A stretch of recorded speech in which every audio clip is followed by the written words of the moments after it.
E900GS 라이더를 만나러 왔습니다. 여기는 편의점 돌밭. GS에서 이런 모델이 나왔다니. 야.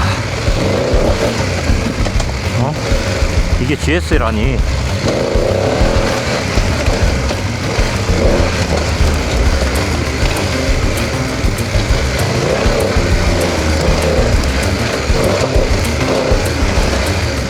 우리가 알고 있는 GS는 이게 아닌데. 야.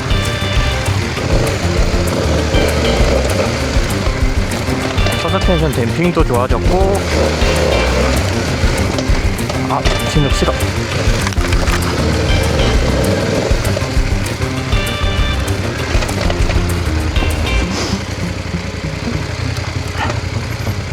내가 도로만 이 모델을 탔을 때 서스펜션이 너무 불편하게 통통 튄다고 느꼈는데, 오히려 오프로드에 오니까 반대로 느껴지네. 되게 부드럽고 빠르게 노면에 그립을 잘 잡아주는 쇼바야.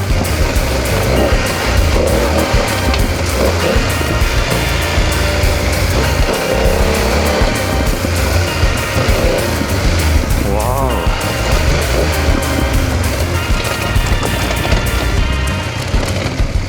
이 GS의 오프로드 영역을 많이 넓혀줄 것 같아.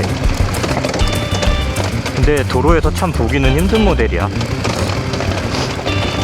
왜냐하면 오프로드를 지향하는 듀얼 퍼포즈 차량들은 다른 브랜드에서도 많이 나오니까 좀 더 가볍고 오프로드에 특화된 그런 장비들을 갖고 있는 차량들, 애초부터 오프로드를 하기 위해서 설계된 그런 차량들이 많기 때문에 이 모델이랑은 조금 차이가 있을 수도 있어. 이 모델 같은 경우는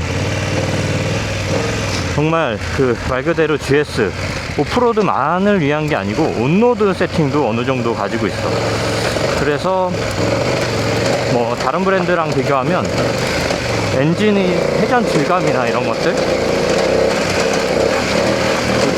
엔진이 좀 부드럽고 다루기 쉽고, 그리고 또 이런 편의 장비 옵션들,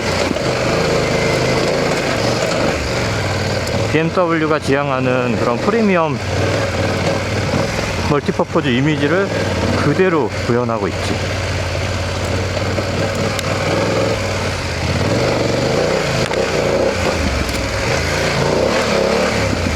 야, 이렇게 달릴 수 있는 GS 본 적 있어?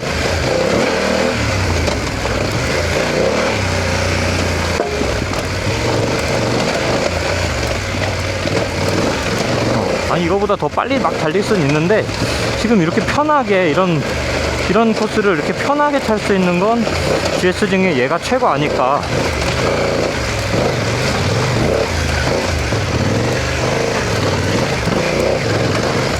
이런 코스를 정말 아무렇지 않게 갈 수 있는 거지, 이 900GS는. 내가 탔던 건 전에 사실 850 어드벤처였거든. 근데 어드벤처는 무게가 이 모델이랑 거의 30kg 가까이 차이가 날 거야. 엔진이나 셰시는 비슷한 구성이지만 완전히 주행 질감이나 비슷한 차가 아니야.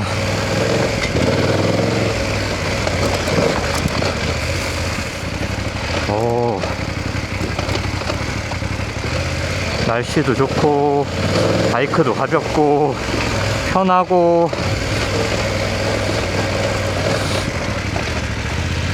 조금 더 가볼까? 여기는 좀 이제 노면이 험해지거든?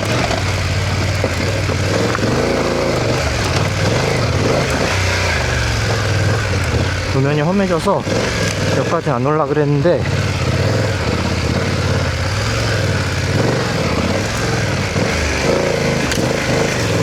900GS한테는 문제가 안 되지. 오, 나무 터널이다.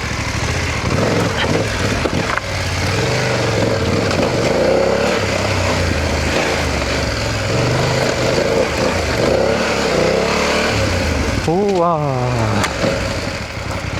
재밌는데? 오. 저는 사실 800, 850 어드벤처 이렇게 GS를 계속 탔는데 이렇게 달릴 수 있는 GS는 없었어.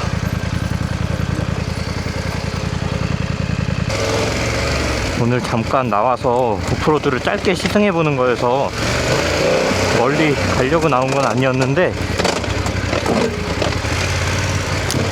이렇게 잠깐이라도 이걸 타보니까 좋네. 이건 뭐야? 이런 데서도 좀 부담이 없어.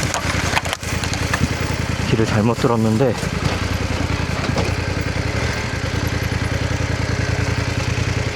이건 뭐야?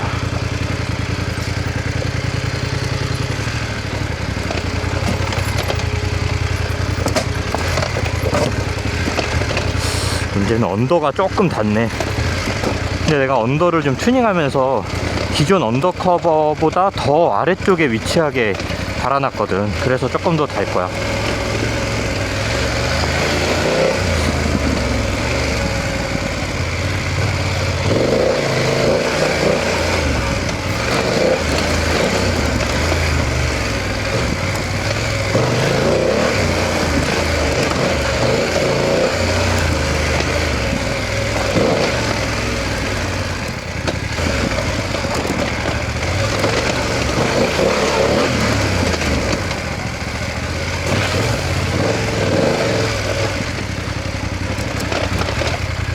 야, 이게 GS 맞나? GS가 이러면 안 되는데. 오.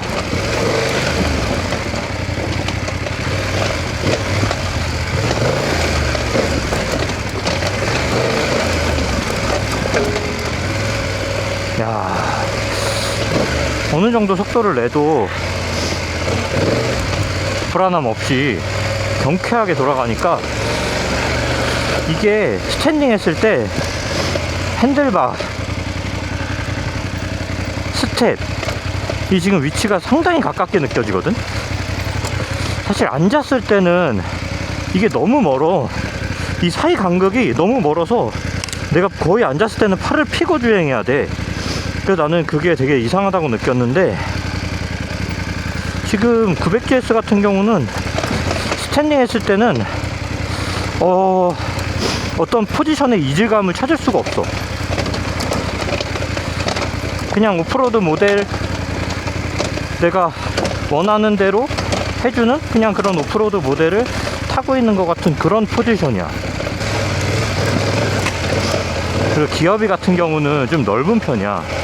뭐 오프로드를 타기 위한 기어비는 아닌 것 같고 그냥 도로에 맞는 기어비.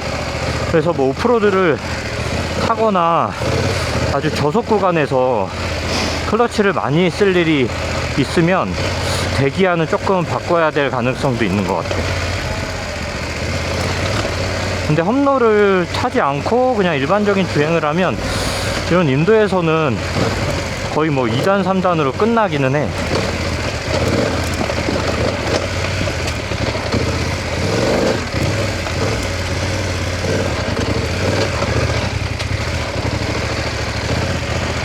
야, 이 저속 토크가 좋아져서 이렇게 천천히 가도 사실 오프로드에서 이런 험로를 가거나 노면이 안 좋은 길을 가는 것 중에 제일 쉬운 방법은 빨리 가는 거야.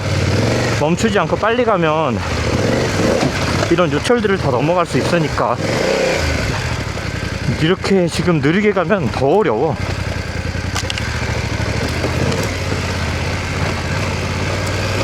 기존 850 GS 같은 경우는 뒷쇼바가 다이나믹 ESA 전자식 서스펜션이었거든. 문제는 무겁고 조절에 대한 폭이 넓지가 않았어. 내가 원하는 대로 조절할 수가 없었어. 그리고 고장에 대한 그런 염려도 사실 무겁기도 했고. 근데 이 차량 같은 경우는 서스펜션이 기계식 조절식이다 보니까 내가 원하는 대로 세팅을 조금 바꿔서 주행 스타일에 맞게 주행을 하면서 바꿔보는 또 재미가 있고, 그렇게 또 완성된 세팅이 되면 바이크 타는 이 라이딩 자체가 훨씬 편해지거든.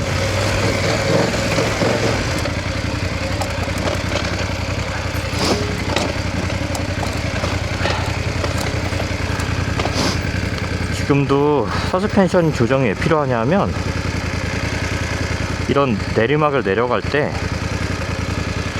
충격 흡수를 해주고 너무 빨리 지금 뱉어내는 느낌이 있거든. 그래서 나는 리바운드를 조금 조정해서 뱉어내는 느낌을 좀 조정을 하는 거지. 정말 또 신기한 점은 세팅을 이렇게 기존 850 GS 모델에서 살짝 바꿔서 이렇게 다른 바이크처럼 느끼게 한 거는 참 잘한 것 같아. 기존의 GS 같은 경우 앞쪽에 무거운 탱크하고 그 다음에 헤드라이트, 뭐 이런 앞쪽 무게가 핸들에 그대로 느껴졌거든. 그래서 오프로드에서 핸들링을 빠르게 움직여야 되는데 움직여지지가 않았어. 되게, 특히 다운일 때 앞쪽에 하중이 걸리면 뭐 돌 하나만 밟아도 핸들이 틀어져 버릴 정도로 핸들이 무거웠거든. 근데 지금은 뭐 핸들이 너무 가벼워. 이거는 도로 탈 때도 느낄 수 있거든. 도로 탈 때도 핸들이 너무 가벼워서 내가 조향에 대한 부담감이 없어. 나는 주행할 때 트랙션 컨트롤을 거의 끄고 타거든. 이제 어떤 어필을 올라가거나 이제 급경사를 올라가기 위해서 순간적으로 가속을 할 때 뒷바퀴가 트랙션 컨트롤이 켜져 있으면 바이크가 가속이 안 돼. 스로틀을 내가 열어도 RPM이 올라가지 않고 닫아버리거든. 그래서 끄고 주행하는데, 얘네는 이제 모드가 있어서 기본적으로 이제 로드, 다이나믹, 엔드로 프로, 나는 이렇게 세 가지를 설정을 해놨거든.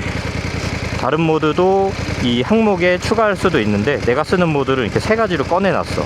한번 엔드로 프로 모드에 트랙션 컨트롤을 켜고 올라가 볼게. 과연 출력 제한이 많이 걸리거나 못 올라가거나. 한번 가보자.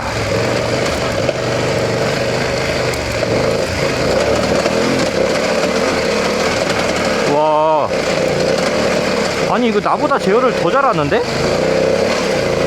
지금 그냥 나는 스로틀을 가속하기 위해서 감고 있었는데 뒷바퀴가 미끄러지는 것을 찾으면서 알아서 슬립을 제어해주네. 야, 이거는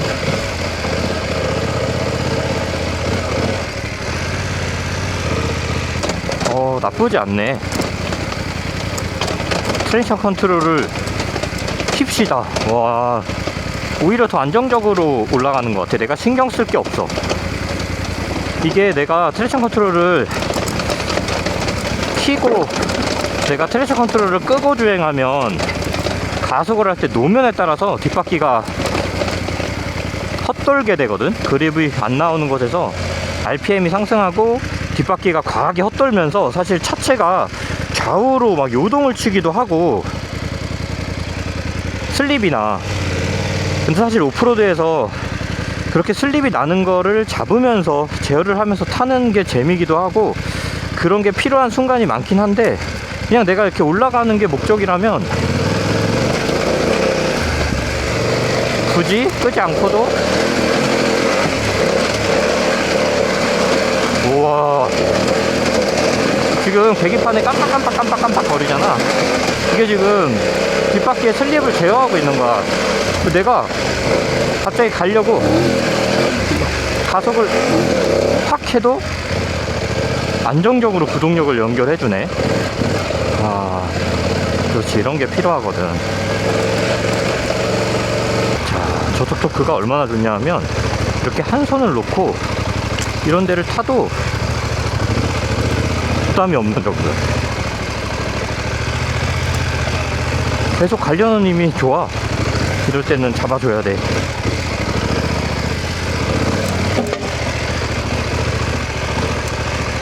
제어하기가 쉬워.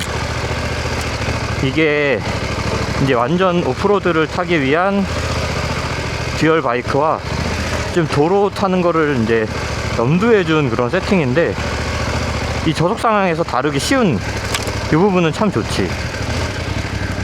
좀 편하게 주행할 수 있는. 900GS에 대한 단점도 있어. 이 모델 같은 경우는 오프로드에 특화된 모델이지만 휠 사이즈가 아쉬워. 앞에는 21인치지만 뒤에는 17인치야. 기존 GS들과 똑같아. 요즘 오프로드를 지향하는 모델 같은 경우는 뒤쪽 같은 뒤에 휠을 18인치를 쓰거든. 그러면 오프로드 주행성도 좋아지고 특히 타이어의 선택폭도 넓어져.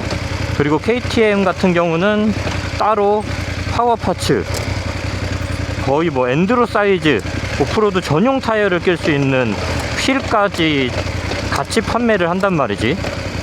근데 사실 GS에는 그런 부분이 없어. 오프로드를 메인으로 타는 나 같은 경우에도 그런 휠이 있으면 바로 구매를 해서 장착을 할 텐데 나오질 않아. 그게 가장 아쉽고, 그 다음에 앉았을 때 포지션이 뭔가 이상해. 봐봐, 섰을 때는 만족스러운데 앉았을 때 포지션은 너무 핸들바랑 시트 거리가 멀어. 앉아있는 시트 위치가 핸들바하고 너무 멀어. 이게 내가 신장이 작아서 그럴 수도 있는데, 일단 오프로드에서는 바이크 위에 앉을 때 이 스텝하고 시트하고 스텝 위에 일자로 있는 위치에서 앉았을 때 아주 이상적이거든. 뭐 가속을 하거나 감속을 하거나 이동을 많이 하지만 그래도 기본적으로 앉아 있을 때 스텝 위에 위치를 해야 되는데, 900GS 같은 경우는 딱 보더라도 앉아있는 위치가 스텝 위에 앉을 수가 없어. 내가 사실 로우 시트라서 여기 앞쪽 부분이 조금 더 낮은데, 일반 시트, 그냥 순정 시트를 쓰더라도 그 느낌은 다르지 않았어. 그게 이제 가장 큰 단점이고, 그리고 특이한 거는 나는 지금 이제 이 차량 같은 경우 1인승으로 대부분 산에서 혼자 타기 때문에 이 텐덤 스텝을 떼놨어. 여기 원래 텐덤 스텝 자리거든. 근데 텐덤 스텝을 달게 되면 다리에 많이 걸려. 제약이 있어.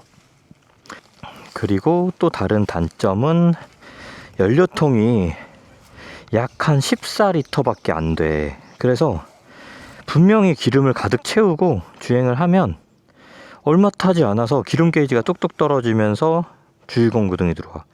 가득 넣더라도 한 200km 후반 정도? 그것도 이제 일반적인 주행이고, 조금 속도를 내거나 오프로드 주행을 한다 그러면 아마 일반적인 랠리에서는 주유 스트레스를 조금 받을 것 같기도 해. 그리고 내가 봤을 때는 GS 중에는 가장 아름다운, 가장 이쁘게 생겼어.